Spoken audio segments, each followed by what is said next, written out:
எல்லோருக்கும் வணக்கம். இன்னைக்கு காலையில் என் போர்ட்ஃபோலியோ ப்ளஸில் தான் இருந்தது. நான் தான் சரி கண்ணு பற்று அப்படின்னு சொல்லாமல் இருந்தேன். கடைசியில் க்ளோசிங்கில் பார்த்தோம்னா 5000 ரூபாய் பிடுங்கிட்டாங்க. இதுலேயே 5000 ரூபா காணோம்னா இப்போ மியூச்சுவல் ஃபண்ட்லேயும் எப்படி 5000 ரூபா பிடுங்கிடுவாங்க. ஆக மொத்தம் இன்றைக்கி எனக்கு 10000 ரூபா கும்பா.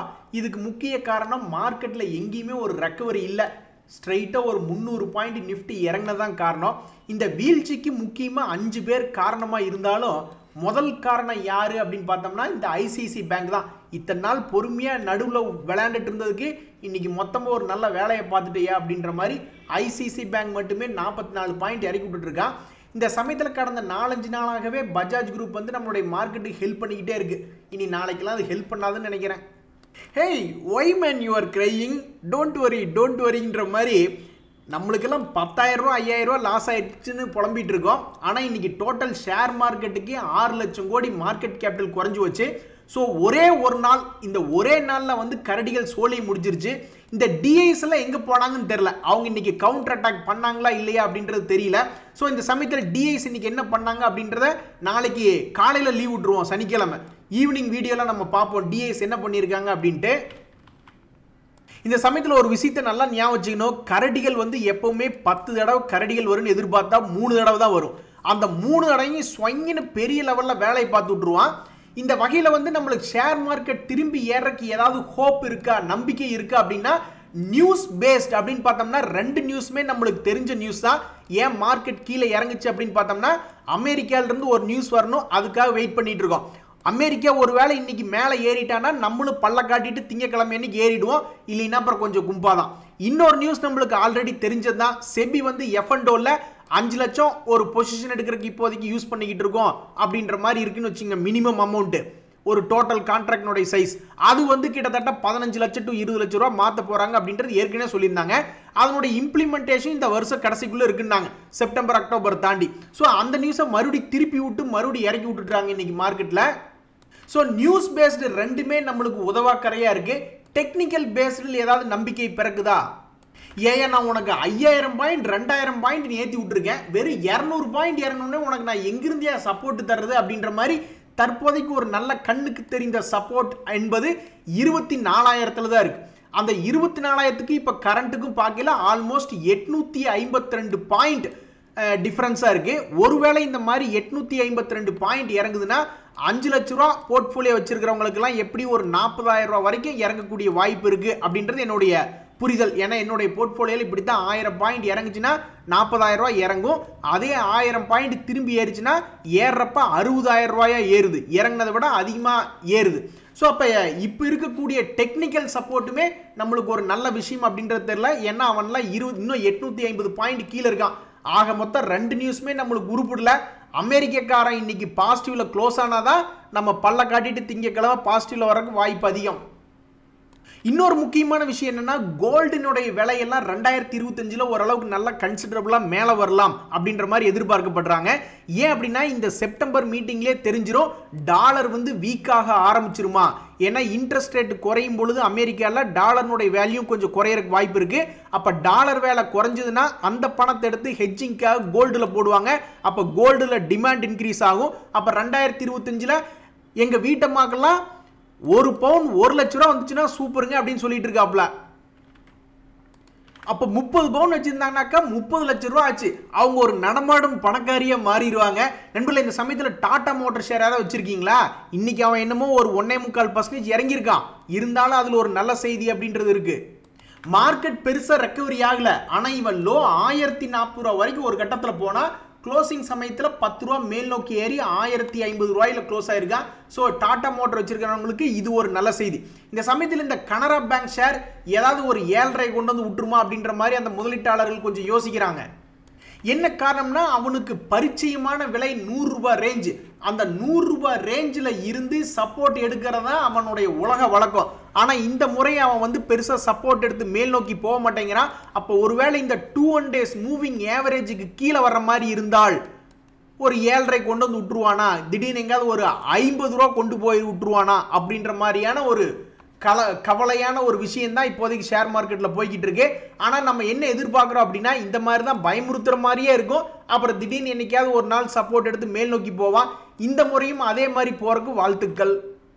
ஷேர் மார்க்கெட்டில் எல்லாமே நியூஸ் தான் நண்பர்களே. நியூஸை கரெக்டாக யூஸ் பண்ணால் அதில் சம்பாதிக்கிறதுக்கு வாய்ப்புகள் அப்படின்றது அதிகம். இந்த காட்ஃப்ரே பிலிப்ஸ் அப்படின்ற ஷேர் இன்னைக்கு 11% ஏறி இருக்கா. அதுக்கு முக்கிய காரணம் அவன் வெளியிட்ட நியூஸ் தான். ஆல்மோஸ்ட் 2 ஷேர் வச்சிருந்தா 1 ஷேர் ஃப்ரீயாக கொடுப்போம், அதனுடைய அப்ரூவல் டேட் செப்டம்பர் 20 அன்னைக்கு போர்ட் மீட்டிங் நடந்து அப்ரூவல் பண்ணும் அப்படின்ற ஒரு நியூஸ் வெளியிட்டு தான் இன்னைக்கு இவன் 10% மேல் நோக்கி ஏறினதுக்கு காரணம். எத்தனையோ ஷேர்ஸ் மேலே போய்கிட்டே இருப்பானு, அப்புறம் அவனுங்களை முடிச்சு விடுற மாதிரி ஒன்னா ஸ்பிளிட்டு போனஸ்ன்னு அப்படின்னு எந்தையாவது ஒன்று வரும், அப்புறம் அவன் கும்பா பாடிடுவான். 238% ஒரே வருஷத்தில் சம்பாரிச்சு கொடுத்துருக்கு. இதுக்கப்புறம் இனி என்ன ஆகுது அப்படின்றது பொறுத்து இருந்தால் பார்க்கணும். நண்பர்களே, இன்னைக்கு லிஸ்டிங்கான ஐபிஓ கையை கடிக்காமல் தப்பிச்சுக்கிச்சு. 32% அவன் வந்து கிரே மார்க்கெட் ப்ரீமியம் ஆரம்பத்தில் காமிச்சான், அதுக்கப்புறம் தொடர்ந்து சரிவடைஞ்சுது. ஸோ ஃப்ளாட்டில் ஓப்பன் ஆகி ஒரு மாதிரி பாசிட்டிவாக தான் இந்த பஜார் ஸ்டைல் ஐபிஓ பணத்தை கொடுத்தது. இந்த காலா ப்ரெசிஷன் ஐபிஓ அப்படின்றது இன்னைக்கு நாளைக்குள்ள அலாட்மெண்ட்டினுடைய ஸ்டேட்டஸ் வந்துடும். இவன் கன்ஃபார்மாக மேல் நோக்கி வந்து லாபத்தை கொடுக்குற மாதிரி தான் தற்சமயத்துக்கு இவனுடைய கிரே மார்க்கெட் ப்ரீமியம் சொல்லிக்கிட்டு இருக்கு. இப்போ ஓப்பனாக இருக்கக்கூடிய இந்த Sri Tirupati grey market premium அப்படின்றதெல்லாம் பார்க்கணும். இவன் இன்னும் எவ்வளோ நாள் ஓப்பனாக இருப்பான்னா, அடுத்த வாரம் செப்டம்பர் 9 திங்கட்கிழமை வரைக்கும் ஓப்பனாக இருப்பான். இதனுடைய கிரே மார்க்கெட் ப்ரீமியம் தற்போது வரைக்கும் ஒரு நல்ல நிலைமையில தான் இருக்கு. நண்பர்களே, எனக்கு சீரா தவிர்த்து எல்லா பைபேக்கும் அக்செப்ட் பண்ணி எல்லாத்துக்குமே பணம் வந்துடுச்சு. உங்களில் எல்லாத்துக்குமே பணம் வந்துடுச்சு அப்படின்றது பாருங்க. அக்செப்ட் பண்ணி இருந்தால், அப்படி பணம் வரல அப்படின்னா போர்ட்ஃபோலியோலையும் ஸ்டாக்கை காண அப்படின்னா ரெஜிஸ்டரை கான்டாக்ட் பண்ணி பாருங்க. நண்பர்களே, ஒரு சுவாரஸ்யமான சம்பவம். 29 வயசு என்ஆர்ஐ இப்போ 1.25 கோடி சொத்து வச்சிருக்காரு, யுனைடெட் கிங்டம்ல இருக்காரு. ஆனால் இவருக்கு கல்யாணம் ஆயிடுச்சா இல்லையான்னு தெரியல. கல்யாணம் ஆகலின்னா மேபி ட்ரை பண்ணி பார்க்கலாம். இவர் பையன், நான் பெண்களுக்கு சொல்லிட்டு இருக்கேன். ஸோ இந்த சமயத்தில் வந்து இவர் எங்கே செட்டில் ஆகலாம், அங்கேயே இருந்து என்ன பண்ணுறது, அங்கெல்லாம் ஜாப் எல்லாம் குறைஞ்சிக்கிட்டு இருக்கு யுனைடெட் கிங்டமில். இந்தியாவில் 1.25 கோடி வச்சுக்கிட்டு வந்து செட்டில் ஆனால் எங்கே செட்டில் ஆகலாம் அப்படின்னு பார்த்தோம்னா, என்ன சஜஸ்ட் பண்ணுறாங்கன்னா, இந்த பூனே, லக்னோ, கோவா, கொல்கத்தா, வதோதரா போன்ற விலை குறைந்த நகரங்களில் செட்டில் ஆகிட்டா 10,000 15,000க்கே நல்லா 2 BHK கிடைக்கும், நல்லா ஜாலியாக செட்டில் ஆயிடலாம். மும்பை, நோய்டா, பெங்களூர்லாம் வேஸ்ட்டுங்க அப்படின்ற மாதிரி வலைதளங்களில் சொல்கிறாங்க. அப்போ நீங்களுமே உங்களுக்கு 50,000 ரூபா சம்பளம், ஆனால் பெங்களூரில் என்ன அப்போ அதில் பிரயோஜனமே இல்லைன்னு அர்த்தம். 50,000 ரூபாய் சம்பளத்தை வாங்கிட்டு பெங்களூரில் இருக்கிறவங்களுக்கு ரொம்பவுமே சுமாரான சேவிங்ஸ் தான். அதே 50,000 ரூபாய் வாங்கிட்டு கோயம்புத்தூர்ல இருந்தாலும் சரி தான், சென்னையில் இருந்தாலும் சரி தான், ஓரளவுக்கு நல்ல சேவிங்ஸ் கிடைக்கும். எப்போவுமே சாஃப்ட்வேர் கம்பெனியை பொறுத்த வரைக்கும் என்ன ப்ராஜெக்டில் வேலை செய்கிறீங்க அப்படின்றத முக்கியம். எந்த இடத்துல எந்த கம்பெனியில் வேலை செய்கிறீங்க அப்படின்றது 2ஆம் பட்சம் தான். நண்பர்களே, இப்போ நம்ம 2 ஷேர் நல்ல ஷேர் இறங்கி கிடக்கக்கூடிய ஒரு நியூஸ் ஒன்று பார்க்க போகிறோம். இங்கிருந்து திரும்பி மேல் நோக்கி வந்துச்சுன்னா ரொம்ப சந்தோஷம் தான். அதில் வந்து கேர் ரேட்டிங் அப்படின்னு ஒரு ஷேர். இது போன்ற ரேட்டிங் ஏஜென்சிகளுக்கெல்லாம் பெருசாக அழிவு என்பது இல்லை. 2020 கூட பார்த்தீங்கன்னா 300 ரூபா ரேஞ்சில் இருந்தவன் 1200 ரூபா வரைக்கும் போயிருக்கான். ஸோ இப்போ ஒரு முக்கியமான கட்டத்தில் இருக்கான். ஸோ இவனு இருக்கிற நிலைமைக்கு இவன் பழையபடி அவனுடைய பழைய ரேட்டே வந்துச்சுன்னா கூட ஒரு 20% மேல் நோக்கி ஏறி வரும். ஸோ இது ஒரு சைட்வேஸ் பேட்டர்ன் உருவாகுது அப்படின்னா இங்கிருந்து இவன் 20% மேல் நோக்கி ஏறி வரணும். இந்த பாரத் ஃபோர்ஜும் ஒரு நல்ல ஸ்ட்ராங்கான கம்பெனி தான். இதுக்கு முன்னாடி சில புரோக்கரேஜ் ஹவுசஸ் எல்லாம் இதை பற்றி சுமார் அப்படின்ற மாதிரி சொன்னாலும் அவன் நிற்காம என்ன ஆயிருக்கான், ஒரு இடம் கீழே சரியான ஃபால் ஆனா அந்த ஃபாலுக்கு அப்புறம் மறுபடியும் 1000 ரூபாய் ரேஞ்சில் சப்போர்ட் எடுத்து இப்போ 1500 ரூபாயில் இருக்கா. ரொம்ப ஸ்ட்ராங்கான கம்பெனி தான். அப்போ இவனும் பழையபடி ஒரு 1800 ரூபாய்க்கு திரும்பி வந்தான்னு வச்சுங்களேன், ரொம்ப சந்தோஷமா இருக்கும். நண்பர்களே, பொதுவாக நம்ம கண்ணில் ஒரு ஷேர் கீழே இறங்கி கிடக்கு, ஒருவேளை மேலே போவானோ அப்படின்னு நம்ம எதிர்பார்க்கறது உண்மையிலேயே ஒரு குருட்டு நம்பிக்கை. ஒரு தடவை அட்டெம்ப்ட் எடுத்து பார்க்கலாமா அப்படின்னு நம்ம நினைக்கிறது குருட்டு நம்பிக்கை. இதுவே மியூச்சுவல் ஃபண்டுகளில் பெரிய பெரிய இன்ஸ்டிடியூஷன்ஸில் இருக்கக்கூடிய ஆட்கள் வந்து ஏதாவது ஒரு ஷேரில் அவங்களுடைய ஹோல்டிங் பர்சன்டேஜை இன்க்ரீஸ் பண்ணுறாங்கன்னு வச்சுங்களேன், அப்போ ஒன்றா அதுக்கு பின்னாடி ஏதாவது ஒரு சாஃப்ட்வேர் இருக்கும், இல்லைன்னா அதுக்கு பின்னாடி ஏதாவது ஒரு ஸ்ட்ராட்டஜி இருக்கும். அப்படித்தான் இந்த சிவாலிக் ரசாயன் லிமிடெட் அப்படின்னு ஒரு கம்பெனி. இவன்லாம் வந்து ரொம்பவுமே எக்ஸ்பென்சிவாக இருக்கான். பிஇஜி ரேஷியோ எல்லாம் 19 இருக்கு. பொதுவாக price to earnings growth ratio அப்படின்றது 1 அல்லது 1 விட கம்மியாக இருந்ததுன்னா அவன் கொஞ்சம் சீப்பாக இருக்கான் அப்படின்ற மாதிரி அர்த்தம். பட் இது ரொம்பவுமே எக்ஸ்பென்சிவாக இருக்கு. ஆனால் இந்த ஸ்டாக்கினுடைய ப்ராஃபிட் அண்ட் லாஸ் அப்படின்னு பார்க்கும்பொழுது இவனுடைய ப்ரைஸ் டு ஏர்னிங்ஸ் க்ரோத் கொஞ்சம் மேல் நோக்கி வருது. இப்போ கொஞ்சம் கடந்த 2-3 வருஷமாக சுமாராக இருக்கான்.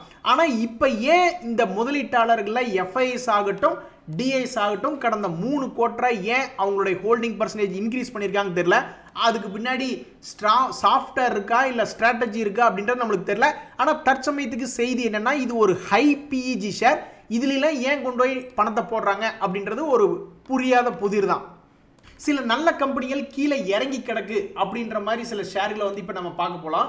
ஃபர்ஸ்ட் வந்து நம்ம பார்க்க போகிறது இந்த கொச்சின் ஷிப்யார்ட் அப்படின்ற ஷேர் ஃபர்ஸ்ட் நம்ம பார்த்துருவோம். அந்த கொச்சின் ஷிப்யார்ட் ஷேர் அப்படின்றது வந்து நெருங்கி அவனுடைய 2 days மூவிங் ஆவரேஜ், பொதுவாகவே ஏதாவது ஒரு ஷேரில் வந்து ப்ரைஸ் பேட்டர்ன் அப்படின்றதான் பார்ப்பாங்க. அந்த ப்ரைஸ் பேட்டர்ன் தான் ஃபர்ஸ்ட் சப்போர்ட் எடுக்குதா இல்லையா அப்படின்றது கண்டுபிடிச்சு கொடுக்கும். ஆனால் இவன் எங்கத்த போய் ப்ரைஸ் பேட்டர்ன் போட்டிருக்கான், இவன் பாட்டுக்கு சரிவடைஞ்சிக்கிட்டே வர்றானே. அப்போ இவனுடைய சரிவை நிறுத்த போகிறது 2 days மூவிங் ஆவரேஜ் டெக்னிக்கல் இண்டிகேட்டரா அப்படின்றத பொறுத்து இருந்து பார்க்கணும். ஸோ எப்படி பார்த்தாலும் இப்போதைக்கு பழைய ரேட்லேருந்து சீப்பாக இந்த கொச்சின் ஷிப்யார்ட் அப்படின்ற ஷேர் ட்ரேட் ஆகிட்டு இருக்கு. திரும்பி மேல் நோக்கி ஏறுமா அப்படின்றத பொறுத்து இருந்தால் பார்க்கணும். எங்களுக்கும் காலம் வரும், காலம் வந்தால் எல்லோரையும் வாழ வைப்போமே அப்படின்ற மாதிரி இந்த ஏஷியன் பெயிண்ட்ஸ் அப்படின்ற ஷேர் யாராவது ஃபாலோ பண்ணிட்டு இருக்கீங்களா? சமீபத்தில் 2600 வரைக்கும் வந்துட்டா இந்த பங்கு.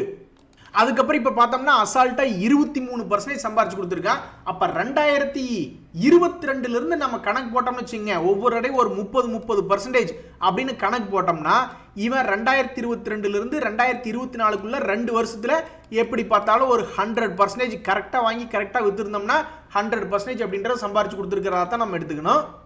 அதான் ஏசியன் பெயிண்ட் ஷேர் நம்மளை பார்த்து கேட்குன்னு நினைக்கிறேன். ஏயா இது போனவன்லாம் கீழே விழுந்துட்டு சப்போர்ட் எடுத்து மேல் நோக்கி வர்றான், நான் எவ்வளவு நாளுக்கு கம்பெனி, எனக்கு இன்னும் பிஸ்னஸ் போய்கிட்டே இருக்கு, அப்போ நான் சப்போர்ட்லேருந்து நான் மேல் நோக்கி வரமாட்டேன்னா அப்படின்ற மாதிரி இவன் கோவப்பட்டு நம்மளை பார்த்து கேட்குற மாதிரி தான் இருக்கு. ஆனால் அதுக்கு நம்ம என்ன பண்ணுறது? நம்மளை பொறுத்த வரைக்கும் ஒரு சப்போர்ட்லேருந்து 6 மாதம் கழித்து பார்க்கும்பொழுது தான் அவன் ஏறினானா இல்லையா அப்படின்றது நம்மளுக்கு தெரிய வரும். ஸோ ஃபியூச்சரில் என்ன நடக்குதுன்னே தெரியாமல் நம்ம எப்படி அவனுக்கு நம்ம ஆதரவு தர முடியும்? சப்போர்ட்டில் இருக்கான் அப்படின்றத நம்ம டிஸ்கஸ் பண்ணுறோம், ஆனால் அவன் ஏறிட்டானா இல்லையா அப்படின்றது 6 மாதம் கழித்து தான் தெரியும். நண்பர்களே, யாராவது இந்த கேஇசி இன்டர்நேஷனல் ஷேர் யாராவது வச்சிருக்கீங்களா? 1423 கோடிக்கு ஆர்டர் கிடைச்சிருக்கு அப்படின்ற மாதிரி ஒரு நல்ல நியூஸ் வந்திருக்கு. ஸோ இந்த ஷேரை வச்சிருக்கிறவங்களுக்கு ஒரு சந்தோஷமான செய்தி. இன்னுமே ஒரு சந்தோஷமான செய்தி என்ன அப்படின்னு பார்த்தோம்னா, இந்த அதானி குரூப் ஷேர்ஸ் யாராவது வச்சிருக்கீங்களா? அந்த அதானி குரூப்புமே டவர் அப்படின்ற கம்பெனி ஜாயிண்ட் வெஞ்சர் போட்டு 10 பில்லியன் அமெரிக்க டாலர் செலவு பண்ணி ஒரு செமிகண்டக்டர் பிளான்ட் போடுறாங்க. ஆனால் உங்களுடைய நினைப்பு தப்பு, அவங்க குஜராத்தில் போடல. அவங்க போடுற பிளான்ட் எங்க இருக்கு அப்படின்னு பார்த்தீங்கன்னா மகாராஷ்டிரா. குஜராத்னு சொல்லியிருந்தாங்கன்னா அவ்வளோதான், உடனே ஒரு பெரிய பிரச்சனை பண்ணியிருப்பாங்க.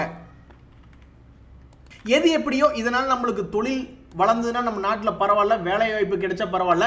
நண்பர்களே, இந்த சமயத்தில் எல்லாருமே இனி நம்ம என்ன பார்க்கணும் அப்படின்னா, ஷேர் மார்க்கெட் முழுவதும் கரடிகளினுடைய கண்ட்ரோலில் வந்துடுச்சு. ஸோ கீழே குமிஞ்சு பார்த்தோம்னா நம்மளுக்கு எங்கே சப்போர்ட் கிடைக்குது அப்படின்ற மாதிரி தான் பார்க்கணும். இப்போதைக்கு நிஃப்டி பொறுத்த வரைக்கும் ஒரு 850 பாயிண்ட் கீழே இறங்குச்சுன்னா ஒரு நல்ல சப்போர்ட் அப்படின்ற மாதிரி இருக்கு. அவன் திங்கக்கிழமையிலிருந்தே பல்ல காமிச்சிட்டு மேலே போனால் நம்ம ஒன்றும் சொல்ல போகிறது இல்லை. பட் தொடர்ந்து விழுந்துக்கிட்டே இருந்தால் எங்கே சப்போர்ட் அப்படின்றது தேடி பார்க்கணும். அந்த வகையில் என்னை பொறுத்த வரைக்கும் 24,000 நிஃப்டியில் ஒரு சப்போர்ட் இருக்கிறதா பார்க்குறேன். அங்கே சப்போர்ட் எடுத்துட்டா பரவாயில்ல. அதையும் தொடர்ந்து கீழே போனால் அப்புறம் 22,000 போக வேண்டியது தான். கோதாவரி எப்படிமா இருக்க, எப்படி இருக்க அப்படின்ற மாதிரி இந்த ஷேர் வந்து தன்னுடைய திறமையால் பெரிய முதலீட்டாளர்களை உள்ள இழுத்துருக்கான். அதாவது இந்த ஷேர்னுடைய மொமெண்டம் பிரைஸ், அதாவது அவங்களுடைய ஏர்னிங்ஸ்னுடைய மொமெண்டம் அப்படின்னு பார்க்கும்பொழுது மைனஸில் இருந்தவங்க அப்புறம் அப்படியே கொஞ்சம் கொஞ்சமாக மேல் நோக்கி ஏறி வந்திருக்காங்க. இதனால் என்ன ஆயிருக்கு அப்படின்னு பார்த்தீங்கன்னா, கடந்த சில வருடங்கள்லாம் எஃப்ஐஏஸ் அவங்கெல்லாம் நம்பிக்கை வச்சு இந்த ஷேரில் இப்போ ஆல்மோஸ்ட் 7.5% ஹோல்டிங் பண்ணிக்கிட்டு இருக்காங்க. டிஐஸுமே முதல்ல கொஞ்சோண்டு இருந்தவங்க இப்போ அவங்களும் ஒரு கன்செப்டில் ஒரு 2% ஹோல்டு பண்ணுறாங்க.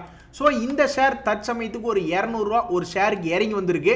இங்கேருந்து மறுபடியும் திரும்பி மேலே போகிறானா அல்லது இந்த வருஷத்தினுடைய லோ வந்துட்டு அங்கிருந்து இது மேலே ஏறானா அப்படின்றது காலம்தான் பதில் சொல்லணும். நண்பர்களே, உங்களுக்கு தெரியாதில்ல, ஷேர் மார்க்கெட்டில் வேலையே இறங்குறது அப்புறம் மறுபடியும் ஏறதான் வேலை. இதை தவிர்த்து வேறு வேலையே கிடையாது.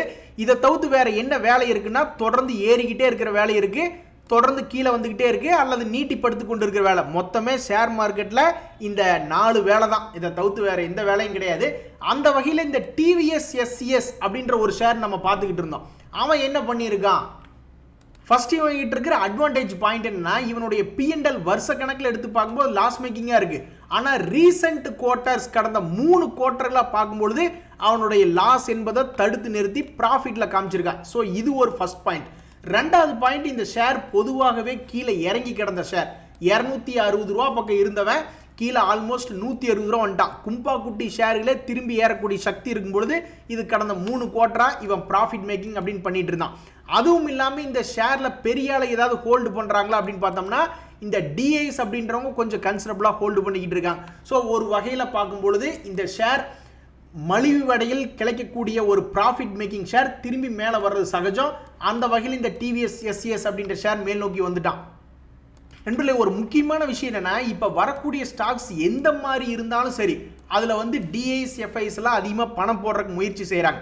அப்போ என்னை பொறுத்த வரைக்கும் நீங்கள் ஒரு நல்ல ஷேராக பார்த்து எடுக்கணும் அப்படின்னா ஒரு 5 வருஷ டேட்டாவாவது போட்டு எடுக்கணும். ஒரு உதாரணத்துக்கு இந்த ஜிஎஸ்எஸ் இன்ஃபோடெக் அப்படின்ற ஷேரினுடைய சார்ட்டெல்லாம் எடுத்து பார்த்தோம்னு வச்சுங்களேன், அவன்லாம் 2009 இருந்து இருக்கான். இதில் போய் நம்ம முதலீட்டாளர்கள் யாராவது பெரிய ஆளுக இருக்காங்களா அப்படின்னு எடுத்து பார்த்தோம்னா அதில் வந்து பெரிய ஆளுக அப்படின்ற மாதிரி கொஞ்சம் கொஞ்சம் இருக்காங்க ஜிஎஸ்எஸ் இன்ஃபோடெக். ஆனால் இவங்களுக்கு என்ன ஆயிருக்கு அப்படின்னா துரதிருஷ்டவசம் தான். இந்த ஒரு வருஷத்தில் மட்டும் இந்த ஸ்டாக் இறங்கி தான் கிடக்கு. 220 ரூபா இந்த ஷேர் இப்போ 80 ரூபாய்ன்னு இறங்கி கிடக்கு. அதே மாதிரி இதில் வந்து ஒரு ரெவென்யூ க்ரோத் அப்படின்றதும் இல்லை, ஒரு ப்ராஃபிட் க்ரோத் அப்படின்றதும் இல்லை. ஸோ இந்த ஷேரை நம்ம எக்ஸாம்பிளாக வச்சுக்கிட்டு நம்ம 2 விஷயம் கற்றுக்கிறது என்ன அப்படின்னா, பெரிய பெரிய இன்ஸ்டிடியூஷன்ஸ் இருந்தாலும் கையில் வச்சிருந்தாலும் அந்த ஷேர் இறங்கக்கூடிய வாய்ப்பு இருக்குது. அதே மாதிரி இப்போ புதுசாக வந்திருக்கக்கூடிய கம்பெனிகள் லாஸ் மேக்கிங்காக இருந்தாலும் அதில் டிஐஎஸ் எஃப்ஐஎஸ் அப்படின்றத ஹோல்டிங் வச்சுக்கிட்டு இருக்காங்க.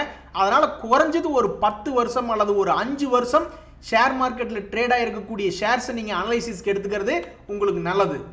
நண்பர்களே, இந்த மஹிந்திரா ஹாலிடேஸ் அப்படின்ற ஷேர் 2023 நம்ம பார்க்கும் பொழுது ஒரு குறிப்பிட்ட சப்போர்ட் குறிப்பிட்ட ரெசிஸ்டன்ஸ்குள்ளேயே விளையாண்டுக்கிட்டு இருக்கான். இப்போ அவன் வந்து உளுந்திருக்கக்கூடிய இடம் ஒரு சப்போர்ட்டுக்கு பக்கத்தில். இவன் மறுபடியும் சைடுவேஸை கண்டினியூ பண்ணி 429 ரூபாயிலிருந்து 500 ரூபா போவானா அப்படின்ற கேள்வி ஷேர் மார்க்கெட்டில் வருது. போச்சுன்னா நல்லது. யாருக்கு அப்படின்னு பார்த்தோம்னா அந்த ஷேரை வச்சிருக்கிறவங்களுக்கு. இன்றைய தகவல் அனைத்து உங்களுக்கு உதவியாக இருந்ததுன்னு எனக்கு சந்தோஷம் தான். நாளைக்கு காலையில் எங்காவது நான் சுத்த போயிடுறேன். சுற்றிட்டு நாளைக்கு ஈவினிங் வீடியோவில் சந்திப்போம். நன்றி, வணக்கம்.